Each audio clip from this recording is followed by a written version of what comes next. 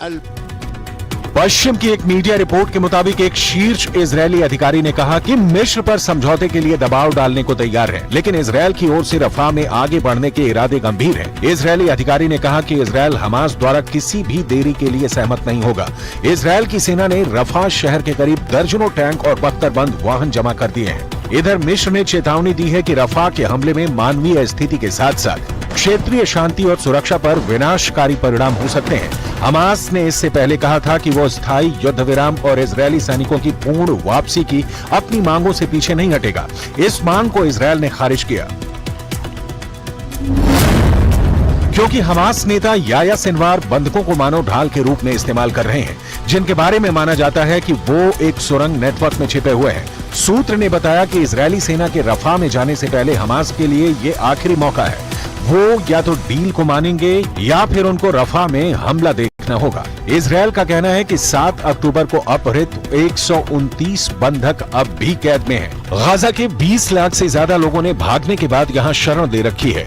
Israel काफी समय से इस बात पर जोर दे रहा है कि वो मिस्र की सीमा से लगे शहर रफा पर जमीनी हमला करेगा, क्योंकि हमास की आखिरी बटालियन यहीं पर छिपी हुई है। ऐसा दावा किया जा रहा है। अब देखना होगा कि क्या इजरायल रफा में आखिरी हमला करके हमास का पूरी तरह से सफाया कर देगा या फिर रफा पर हमला पूरे मिडल ईस्ट को खूनी जंग में झोंक देगा।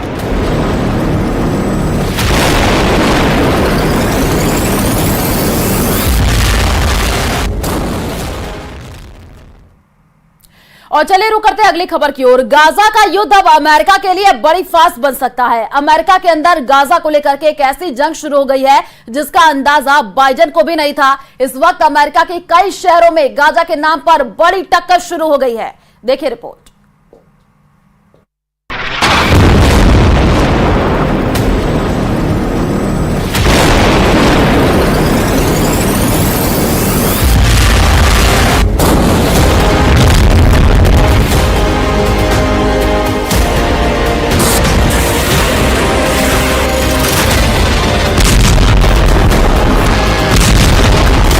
इजरायल का बम गाजा में फटता है,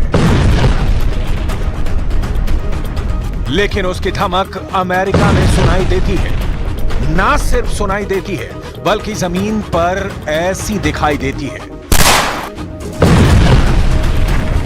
अब एक नए युद्ध के जरिए गाजा में सीज फायर की लड़ाई हो रही है। सीज फायर यानी युद्ध बंद हो, बाइडेन पर प्रेशर हो कि वो इजरायल पर दबाव डालें और नेतन्याहू बमबारी बंद करें। अब इसे लेकर एक बड़ी जंग दुनिया के कई हिस्सों में शुरू हो चुकी है।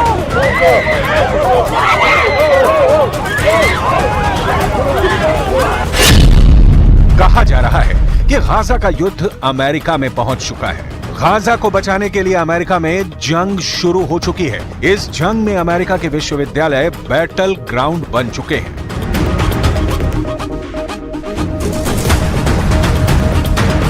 अमेरिका के कई शहरों में अलग अलग विश्वविद्यालयों के सैकड़ों स्टूडेंट गिरफ्तार हो चुके हैं। हथकड़ियां लगाकर सबको हिरासत में लिया जा रहा है। सड़कों और चौराहों पर प्रदर्शन हो रहे हैं।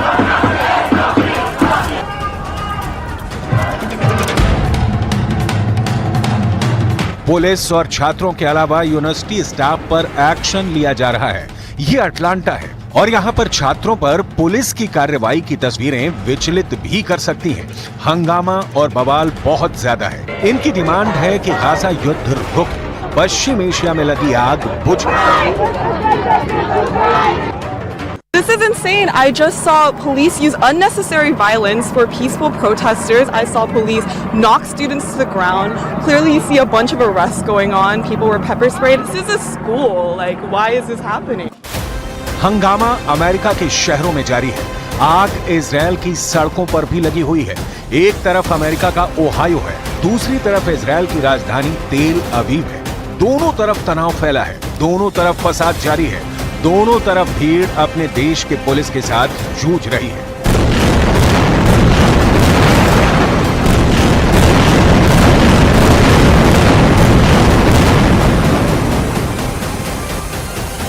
इनकी डिमांड क्या है, इसे समझने के लिए 7 अक्टूबर 2023 के बाद से गाजा पर हुई बमबारी और तबाही को समझिए। गाजा पर गिरे हर बम ने जान ली है। एक नहीं, दो नहीं, बल्कि हर बम ने 10-10 जान ली है।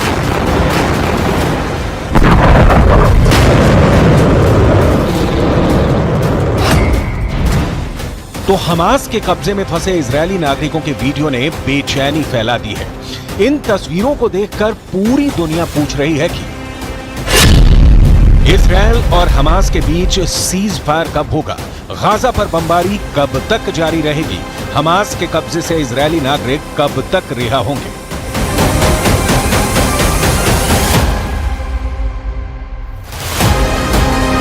अमेरिका में यूनिवर्सिटी के स्टूडेंट ये युद्ध लड़ रहे हैं और पुलिस उन्हें रोकने के लिए केमिकल स्प्रे कर रही है।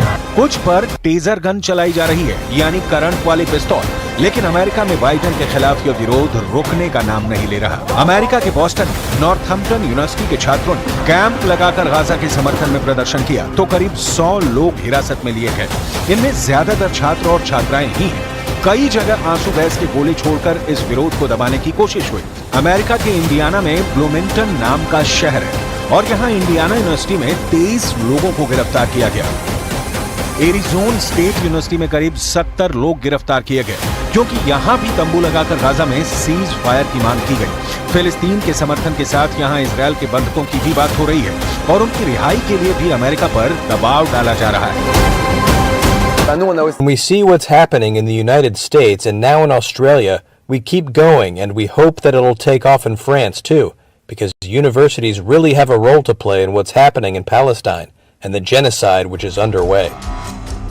सबसे बड़ी बात यह है कि पूरी आजादी के साथ अपनी आवाज उठाने के लिए जिस अमेरिका के लोकतंत्र की तारीफ की जाती है, वहां यूनिवर्सिटी के स्टूडेंट्स पर लाठी डंडे और आंसू गैस सब कुछ छोड़े जा रहे हैं। उनको गिरफ्तार किया जा रहा है। पिछले 10 दिनों में अमेरिका की Yale University, University of Southern California, Vanderbilt University और यूनिवर्सिटी ऑफ मिनेसोटा में काफी हंगामा हुआ है। इन विश्वविद्यालयों की इमारतों को प्रदर्शनकारियों ने घेर लिया। इस वजह से कई प्रोग्राम कैंसिल करने पड़े, पुलिस बुलाई गई और फिर अमेरिका को बदनाम करने वाली तस्वीरें पूरी दुनिया में छा गई।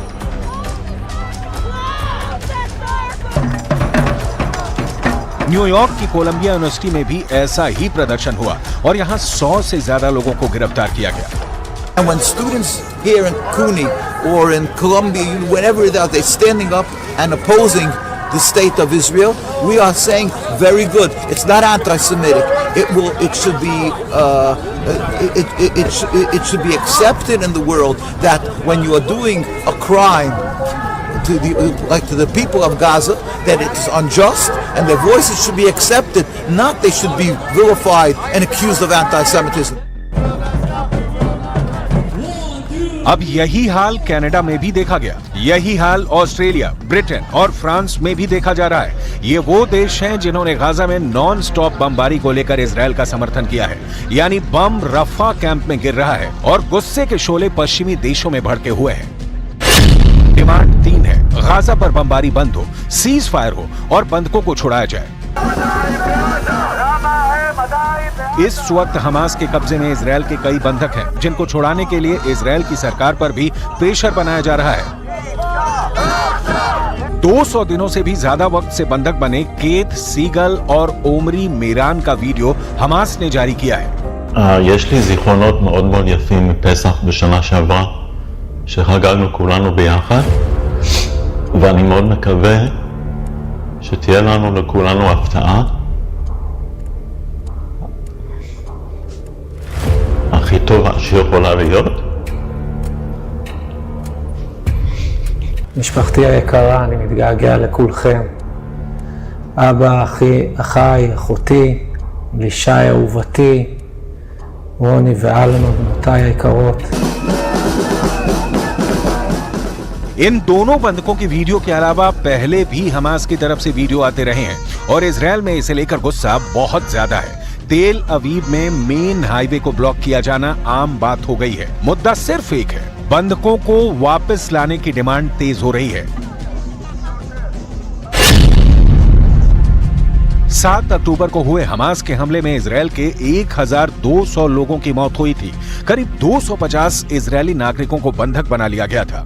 इसके जवाब में इजरायल ने गाजा पर लगातार बमबारी की, जिसमें करीब 35,000 लोगों की मौत हो चुकी है, जिसमें महिलाओं और बच्चों की तादाद ज्यादा है।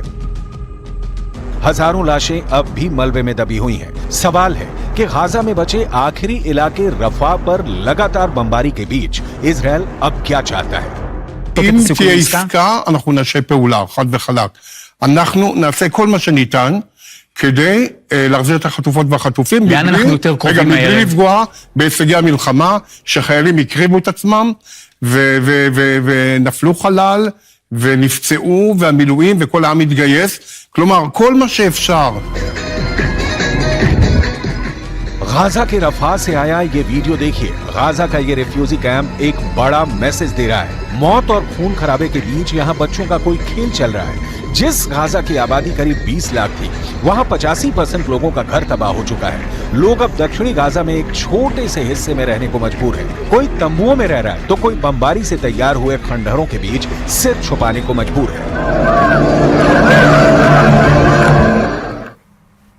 और चलिए रुक करते हैं अगली खबर की ओर। रूस ने यूक्रेन पर एक ही रात 34 मिसाइलों से हमला कर दिया। पुतिन की फौज ने यूक्रेन के 4 पावर प्लांटों को तबाह किया है। पुतिन का यह गुस्सा यूक्रेन की एक मिसाइल को लेकर के भड़का है, जो उसे अमेरिका ने ही सप्लाई की थी। देखिए रिपोर्ट।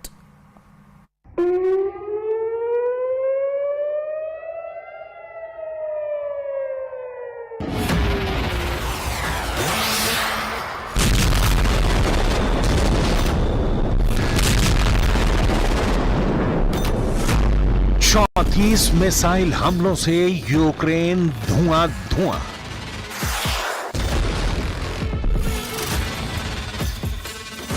रूस का यूक्रेन पर बहुत बड़ा अटैक।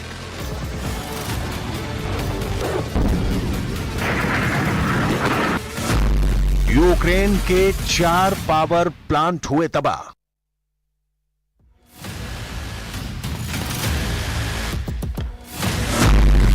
ये पुतिन का क्रोध है। यूक्रेन से आई बर्बादी की ये तस्वीरें ही बताने के लिए काफी हैं कि पुतिन किस कदर गुस्से में है। इसीलिए पुतिन ने एक बार फिर अपने तोपखाने का मुंह खोल दिया है। पुतिन की मिसाइलें गरज रही हैं। पुतिन की मिसाइलों ने यूक्रेन में त्राहिमाम मचा कर रख दिया है। इसीलिए 1 नहीं, 2 नहीं, 3, 4, 5 नहीं, बल्कि एक ही रात में पुतिन ने 34 मिसाइलों का रुख यूक्रेन की ओर मोड़ दिया। यह हमला इतना बड़ा था कि यूक्रेन को पहली बार में तो समझ में ही नहीं आया कि मुकाबला करें या इस हमले से बचें। जब तक यूक्रेन के फौजी कुछ फैसला ले पाते, तब तक मिसाइलों ने यूक्रेनी ठिकानों को तबाह कर दिया था। हालांकि रूस के हमले के बाद यूक्रेन की सेना ने यह दावा किया कि उन्होंने रूस की 21 मिसाइलों को नष्ट कर दिया। सिर्फ 13 मिसाइलें ही यूक्रेनी ठिकानों को निशाना बना पाई। हमले के बाद पावर सप्लाई से जुड़ी यूक्रेन की कंपनी DTEK ने कहा, कि रूसी हमले में ऊर्जा संयंत्रों में कई लोग घायल हुए हैं। दक्षिण पूर्वी नीप्रोपेट्रोव्स्क इलाके में 2 पावर सप्लाई प्लांट प्रभावित हुए हैं। पश्चिमी लीव और इवानो फ्रैंकोविस्क इलाकों में भी हमलों की खबर है। यूक्रेन के दूसरे सबसे बड़े शहर खार्किव में मिसाइल हमलों में एक मनोरोग अस्पताल क्षतिग्रस्त हो गया, जिसमें एक व्यक्ति घायल हो गया। घटनास्थल की तस्वीरों में अस्पताल के पास एक बड़ा गड्ढा और गलियारों में शरण लेते मरीज दिखाई दे रहे हैं। इलाके के गवर्नर ओले सिनुहोबो ने रूसी हमले की पुष्टि के साथ ही ये भी कहा कि हमले में 53 साल की एक महिला को चोट लगी है, जिसका इलाज जारी है। І ракет для хаймарсів до необхідної ППО і техніки. यूक्रेन का रूस पर जवाबी हमला। इस बीच यूक्रेन ने भी रूस पर काउंटर अटैक कर दिया, लेकिन एक साथ रूस के दक्षिणी कास्त्रोडार इलाके में 60 से अधिक ड्रोनों से हमला कर दिया। कास्त्रोडार इलाके के गवर्नर वेनियामिन कोंद्रतयेव ने कहा कि यूक्रेनी बलों ने एक तेल रिफाइनरी और बुनियादी सुविधाओं को निशाना बनाया, लेकिन कोई हताहत या गंभीर नुकसान नहीं हुआ। इस बीच खबर यह भी है कि यूक्रेन के हमले में स्लावयान्स्क तेल रिफाइनरी में आग लग गई। यूक्रेनी ऊर्जा मंत्रालय ने शनिवार को कहा कि रूस के कास्त्रोदार क्षेत्र में इलस्की और स्लावयान्स्क तेल रिफाइनरियों पर हमला किया गया था। यूक्रेनी ड्रोन ने रात को कुश्चेवास्क सैन्य हवाई क्षेत्र को भी निशाना बनाया, लेकिन रूस का दावा है कि यूक्रेन के ज्यादातर ड्रोन को रूस की वायु रक्षा